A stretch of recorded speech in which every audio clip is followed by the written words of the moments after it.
Baramji's uncle, Jambu Mama, had also come to see Baba.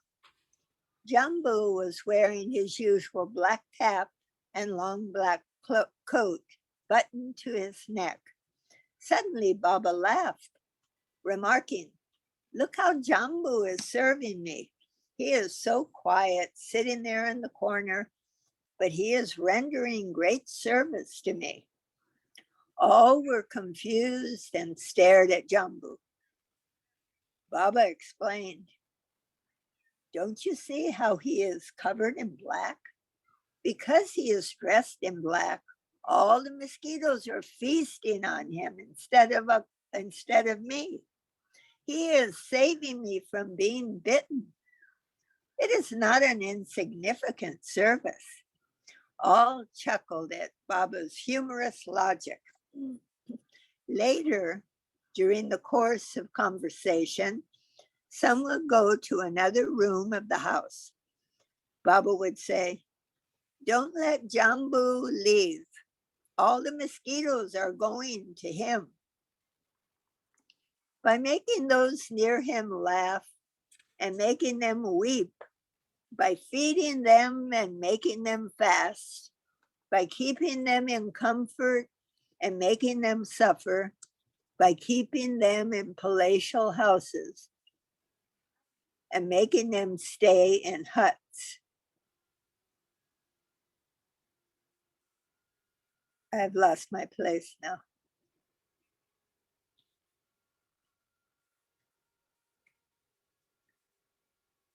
Okay. By dressing them well and by making them become fakirs, by playing with them and making them labor.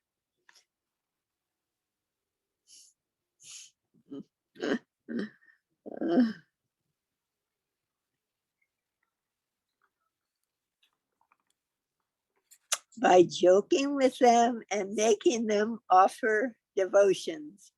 Through all these different ways, the Lord poured the wine from the wine shop into their cups.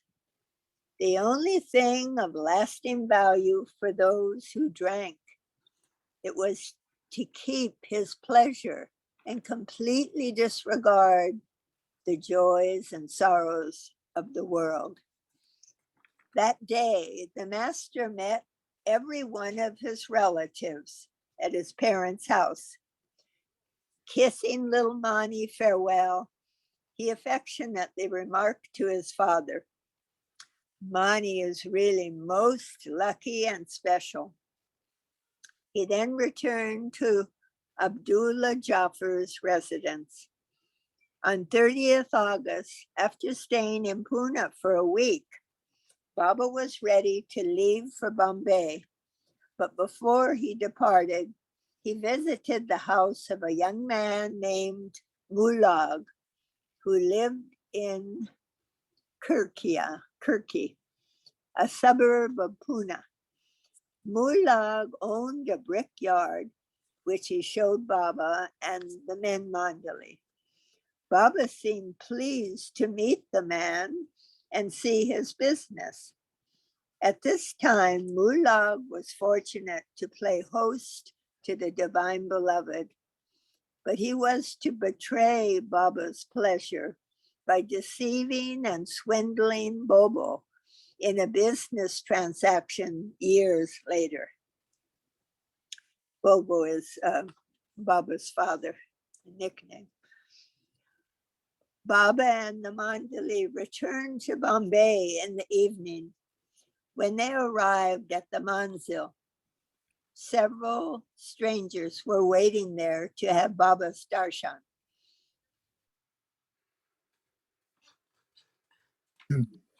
Lord Meher, 1923.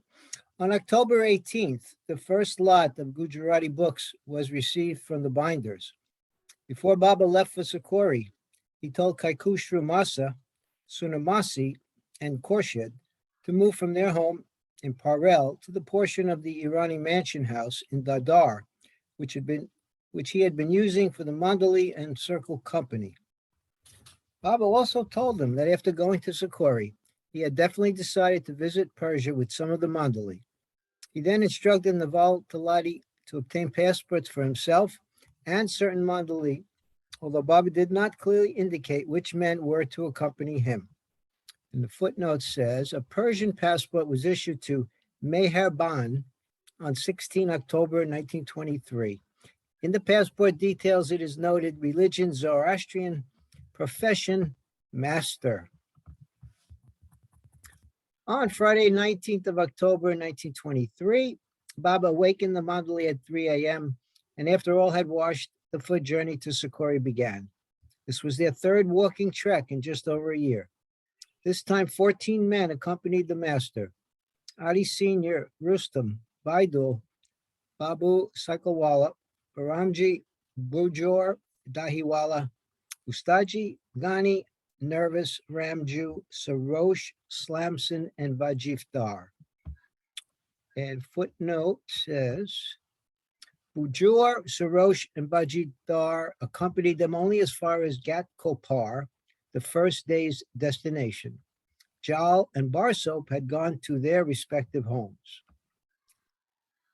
The son of Durgabai Karmarkar, Ruganath, also accompanied them, but only for a certain, as yet undecided, distance of the journey. Sadashiv Patil was to join the group the following day in Thana. The luggage was placed in the bullock cart and freed from carrying a burdensome load. The mandali were able to walk at a much more rapid pace compared to that of their previous journey in Gujarat. Unencumbered, they walked the 7 miles to Ghatkopar easily.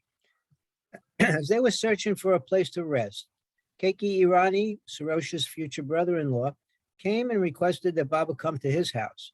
At first, he refused. However, after Keki's repeated entries, Baba accepted. Keki's mother prepared a delicious lunch for them. Keki was an amateur photographer, and the master allowed him to photograph him on this occasion. During this journey, Baba continued eating only a handful of rice and dal once every 24 hours and 1 cup of tea. He also had not rested well for the past several nights. The next morning at 4 a.m., they left Keki's house in the dark and walked holding a kerosene lanterns. They hiked 10 miles to Thana, where they stayed in a dak bungalow. The day passed pleasantly, and in the late afternoon, they relaxed by flying kites. Bujor came again to meet Baba and then left for Bombay. Sadashiv arrived the same evening from Pune. They left Thana for Bhiwandi at 5 a.m. on Sunday, the 21st of October, 1923. After walking 4 miles, they boarded boats to cross a creek near the village of Kolshet. Baidul and Raghunath were left behind to take the bullock cart on a road around the small river. After crossing the creek, Baba led them on the Bombay-Agra road toward Bhiwandi. They intended to stop at Nasir Ahmed's house, but they accidentally took the wrong road. Nasir Ahmed had met Baba at Manzil Amim the previous November after being directed to go there by Abdul Wahid, an advanced soul. The group was again composed of men of various religions and castes, and each one was wearing something different. Some had on khaki clothing, some wore dhotis, some wore loose cotton pajamas. But one thing they had in common, all their clothes were dirty. The villagers of Bhiwandi were interested in this strange array of men and looked at them with curiosity. Although the hems of Baba's white pajamas were torn, his radiant face was the sole beam of light in the darkness surrounding them. The local people were greatly attracted to him, as his shining roving eyes surveyed all with lightning-like glances. As the band of men settled in at a dak bungalow, some people arrived who had been sent by Nasir Ahmed to find them. Many had been waiting to meet Baba at Nasir's home, but he decided to stay at the dak bungalow instead of going to Nasir's house. Their meal was supposed to be brought by Nasir within a short time. Having waited a while, Baba lost his patience and started complaining about how late it was. He repeatedly inquired whether his dal and rice had arrived yet, demanding that he wanted his food immediately. His mood was serious and the atmosphere became tense. Baba had also become annoyed with Raghunath, and had sent them ahead to Sakori in the afternoon. Raghunath was unable to keep pace with the other men, and moreover was quite inattentive to Baba's instructions. Baba, still angry at Nasir's lateness, stormed off from Bhiwandi at 5 p.m. for the village of Padga, which was 10 miles away. Baidul and Ramju remained behind and were to follow later with the bullock cart and the food, which had not yet arrived. Reaching Padga, Baba and the Mandali stayed at another dak bungalow until Baidul and Ramju finally came. They rested until the afternoon of the following day, and after having their lunch, started at 4 p.m. for Shahapur, a distance of 11 miles. The road was very rough, and they had difficulty traversing it. Okay, I think I'll pass the reading on at this point. Rosalie, you want to pick up? They arrived at Asangawan at 8 p.m. and they were exhausted.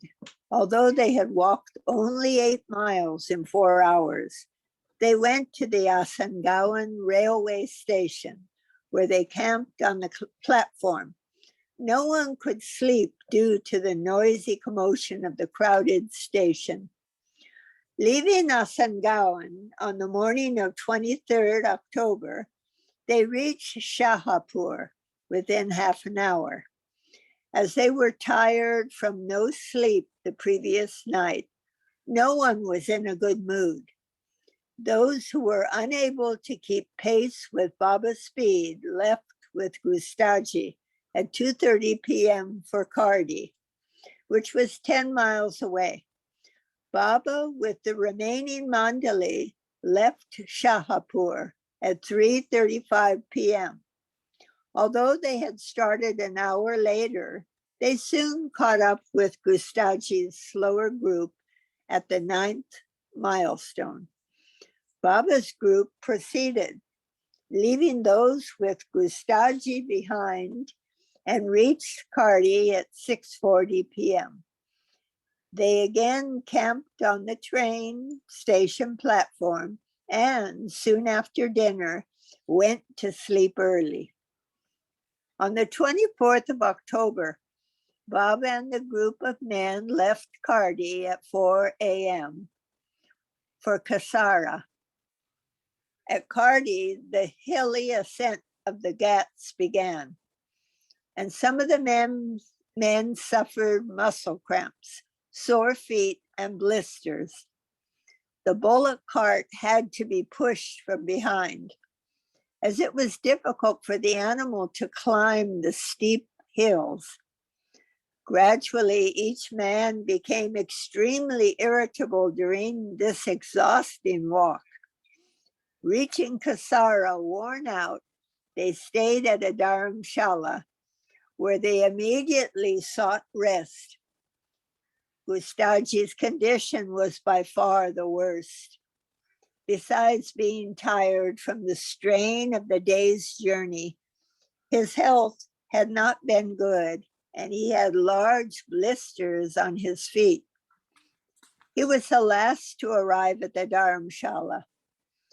As soon as Gustaji set foot inside, Baba directed Adi to ask him when he was going to cook Baba's dal and rice. As it was getting late, Gustaji was on the point of collapsing, and this simple question was irksome. He lost his temper, which displeased Baba. Upset, Baba began abusing everyone for their various complaints, and Gustaji in particular for his moaning. The situation grew so unpleasant that Gustaji, unable to control his anger, left for the railway station, declaring that he was leaving Baba forever and never wanted to see him again. Soon after, Baba became his genial self again and sent Baramji to bring Gustaji back. When Gustaji returned to the dharamshala, it did not take Baba long to pacify him and return matters to normal. Such daily dramas of life near the avatar, even for stalwarts like Gustaji, were repeated time and again with different close followers. But as Ramju pointed out, when teasing and troubling the Mandali, Baba himself is in no way suffering less, but on the contrary, 100 times more. Is a footnote. Ramju Abdullah in Ramju's diaries, that's where that information came from. Before lunch, Baba asked all to rest for an hour, which they gladly did. After eating, they walked to a stream where they bathed and washed their clothes. Baba advised those who had blisters to apply heated oil to the affected area. Rustam was sent to the village of Igatpuri at 5 p.m. and returned 2 hours later after arranging for meals there. On 25th October at 2:30 a.m., all had to rise unusually early and prepare to depart. They had hardly drifted off to sleep when they were awakened. Those who had to keep night watch had virtually no sleep at all. Soon after leaving Kasara, however, they came to another steep hill. The bullock was not strong enough to pull the heavy cart. So for 2 miles, each man had to shoulder his bedding or carry it on his head and help push the cart up the hill. At 8:45 a.m., after covering 13 miles, they came to the restaurant at Igatpuri, at which Rustam had arranged for their breakfast of rice and dal. Despite Rustam's instructions for the food to be kept ready, the owner had not done so at such an early hour, and Baba decided to forego breakfast. However, he told the Mandali to eat sweets and drink tea, but no one took pleasure in it when Baba was going without food. After breakfast, they went to the Dak bungalow at Igatpuri, and in the afternoon, rice and dal were brought from an Irani restaurant. Baba then instructed them to rest. At 4 p.m., he told them to get ready to see the beautiful lake. Although all prepared for the outing, no one was very eager to go sightseeing, and Baba clearly saw this on their faces. He then asked who wanted to accompany him to the lake. Since not one man said he wanted to go, Baba changed his mind and proposed playing cards. But as the game went on, he remarked that they played half-heartedly, and he became quite upset. As a consequence, he ordered that no one should speak to him, and he declared that he would not speak to any of them.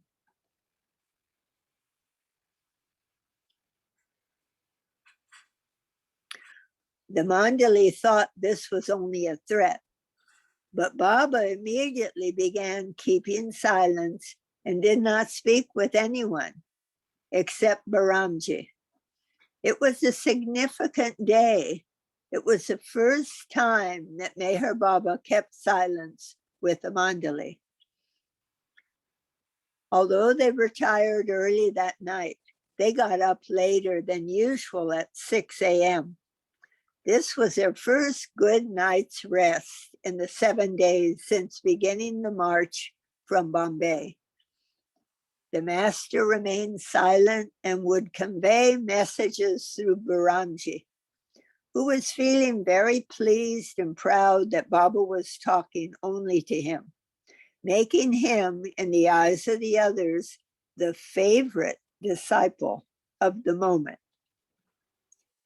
A cobbler was summoned and their broken sandals were repaired. They left Igatpuri at 4 p.m. on 26 October, and after walking 5 miles, reached Goti. There, they waited for Baba to arrive, as he had insisted on walking with Baramji far behind them. Meanwhile, Gani and Sadashiv sought lodging at the local dharamshala, but found it fully occupied. So after Baba and Baramji arrived, they all went to their usual makeshift hotel, the passengers' platform at the railway station. At Goti, Baba told Baramji to ask the other men if they wished to proceed directly to Sakori, or if they preferred to first see Bandardara Lake. Bandardara. A few wanted to visit the lake, but the majority decided on going straight to Sakori. Baba's calm and undramatic punishment of not talking to them had unnerved them. And though they wanted to see the lake, on Rustam's recommendation, they refused in protest. Baba explained to Baramji that he was not talking to the other men so as not to hurt their feelings, since they did not like it when he talked to them in his own open manner. The Mandali concluded that compared to the master's constant goading, teasing, and censure of them, his not speaking with them was considerably more disconcerting. Hearing this, Baba told Baramji, if it is so, if they really feel it so much, I will now speak with them. Thus, this problem was resolved, and it was mutually decided to go to Bandardara Lake and then Sakori. Age was sympathetic to the plight of the Mandali, but it knew that from the beloved's bow, the beloved's bow, arrows are constantly flying. As soon as the lover's wound is about to heal, the beloved's arrows pierce it again, not only to reopen the wound, but to mortally wound the lover. Okay, thank you, Rosalie. Maho, would you like to pick up here? Yeah, sure. Okay.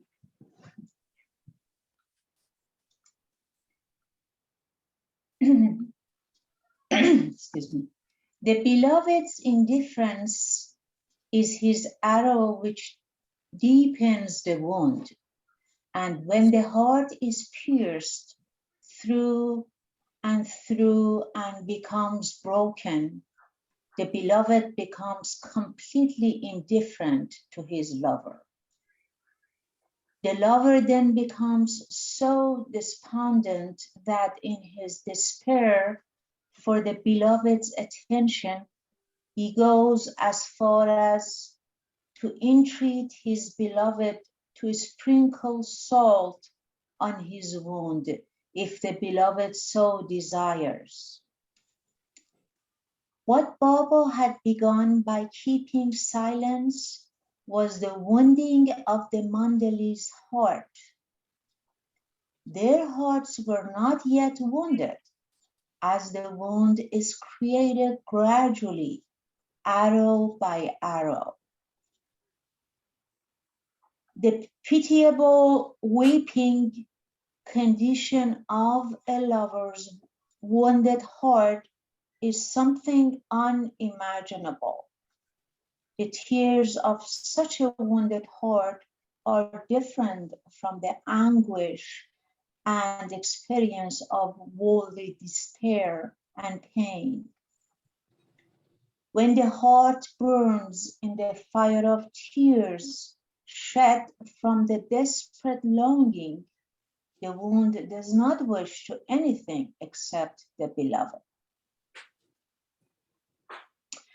So for the moment, Baba stopped aiming his arrows at the Mandali and instead instructed Ramju to send a telegram to Aziz Ahmed in Nasik, saying, Baba and the Mandali arriving in Bari tomorrow morning. Arrange to take them to Bahandadara.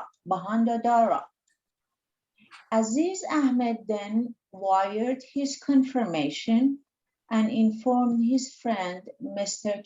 Kotare, who lived in Goti, to attend to Meher Baba and the Mandali's comfort. Mr. Kotare came to the railway station and asked if there was anything he could do. But as Baba and the Mandali had already had their dinner, Baba explained that he preferred to spend the night where they were. Kotara was thanked and told they did not require anything. Aziz Ahmed, however, continued sending telegram after telegram, informing different people in Ghoti about Meher Baba's arrival and urging them to make all proper arrangements for him. Aziz's enthusiasm was proving a burden to Baba. So Ramju was told to send him a lengthy telegram, adding at the end, exhausted, preparing for sleep.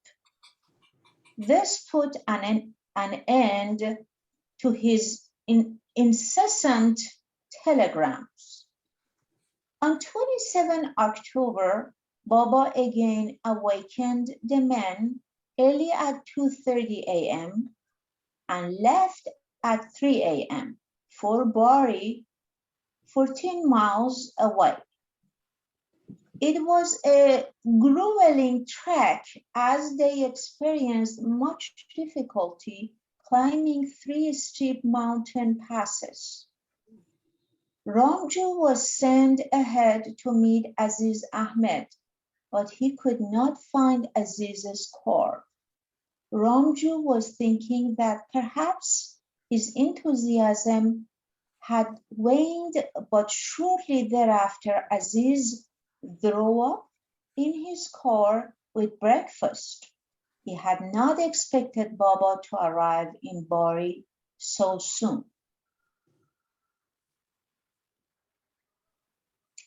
Aziz and Ramju found Baba outside a rest house with the Mandali. Baba, however, drank only tea while the Mandali enjoyed a hearty breakfast. They all left for Bahandadara in the car and a few tangas. Baidu drove one of the tangas and the bullock cart followed. They arrived at Bahandadara at 1:30 p.m. and after lunch at Aziz's home, they went to see the dam, which was near completion after 15 years of construction. From Bahandadara Lake, they returned in the evening to Bari. Baba's mood changed, and after one more day of fasting, he ate rice and dal. In the early morning of Sunday, the 28th of October, they left Bari for Rajur, loading their luggage in a tanga belonging to Aziz.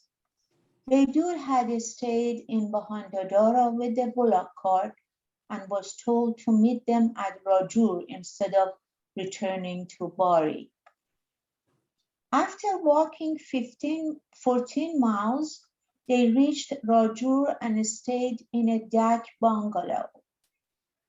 After lunch and a nap, Baba said, "We should reach Sakori on Thursday. I will not enter Sakori, but will wait somewhere nearby. Circumstances are such that I cannot enter Maharaj's boundary. Sorry. You all go to Sakori in the morning and meet me in the evening, wherever I happen to be. As Baidul had arrived in Rajur with the bullock cart, the Tanga was returned to Bari. The next morning they left Rajur at 4 a.m., reaching Akola at 3 p.m. after walking 13 miles. Baba became concerned about Ustaji's leg. His knee was painful, and it became increasingly difficult for him to continue. They halted at the Dak bungalow in Akola, and Baba had sweets brought from the market. With Sadashiv's help, a village cook was hired to prepare bahakris and besan, a liquid chickpea flour preparation, after which everyone retired. Ramju would write his early notes of the journey during the afternoon or wherever he found the spare time. Baba had told him to keep a journal, and he was faithfully recording events, although he was just as tired as everyone else.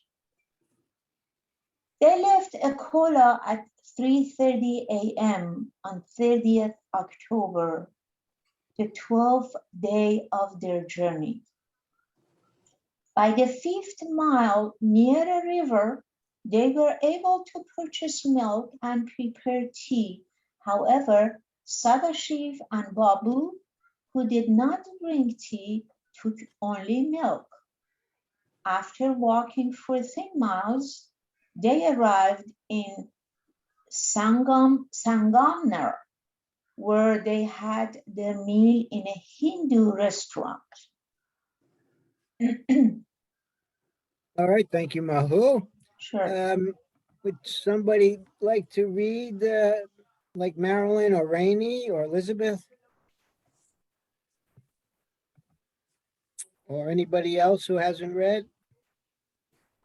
Maybe they're just listening. Mona, do you want to read? I can read. I can read. Elizabeth, okay. Sure. But you'll have to tell me where. Pick it up from the top. Here we go. They left afterwards, is that right? Yes. They left afterwards and arrived at the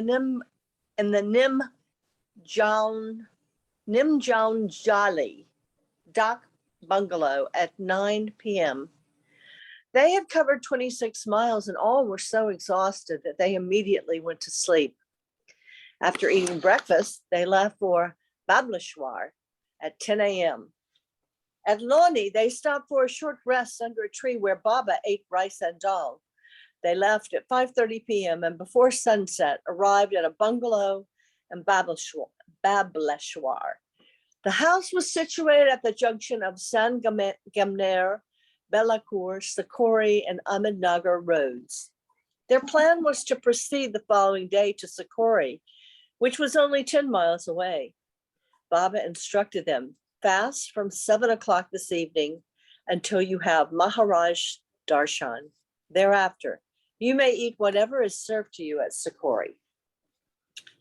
Slamson stayed behind with Baba at Bableshwar, and the rest of the Mandali left for Sakori at 4 o'clock a.m. on 1st November 1923.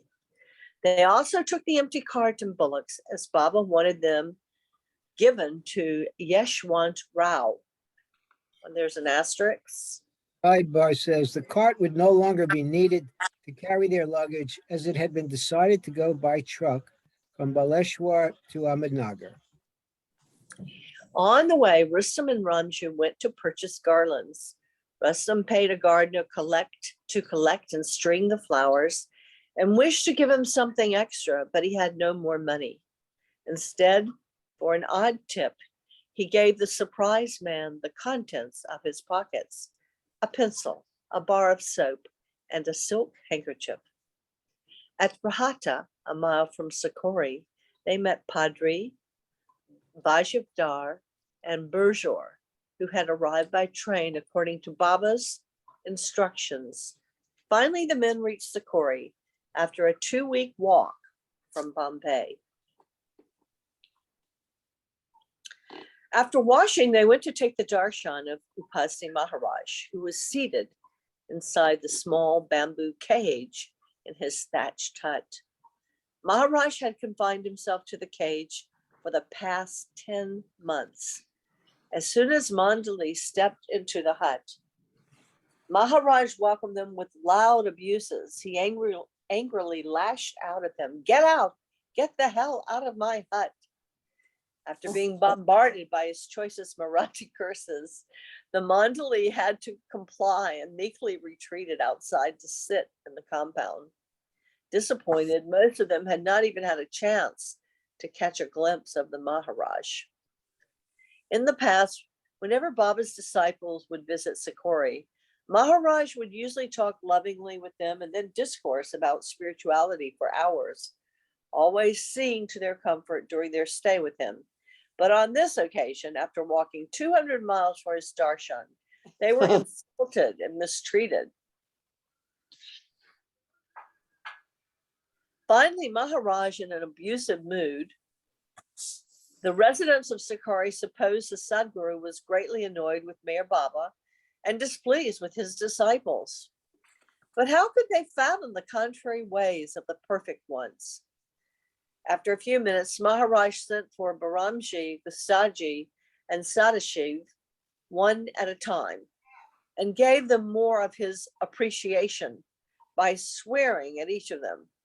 Maharaj complained in a bitter tone, "You good-for-nothing people are going from place to place, keeping me imprisoned in this cage. Have you no shame? Have you in any way obliged me by walking 200 miles?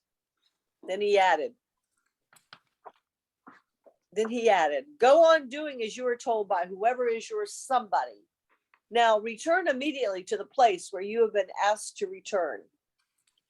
Before departing, Gustaji pleaded with Maharaj to see the other Mandali, but Maharaj did not seem to like the idea.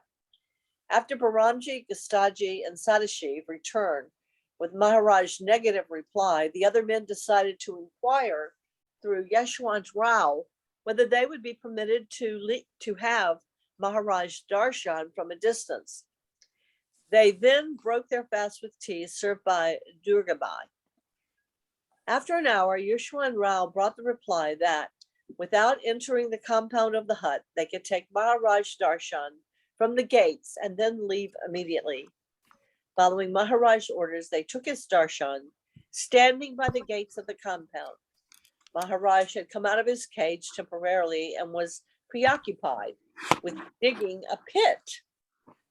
Before they started to walk back to Bableshwar, the bullock cart was given to Yeshwant Rao by Baidul.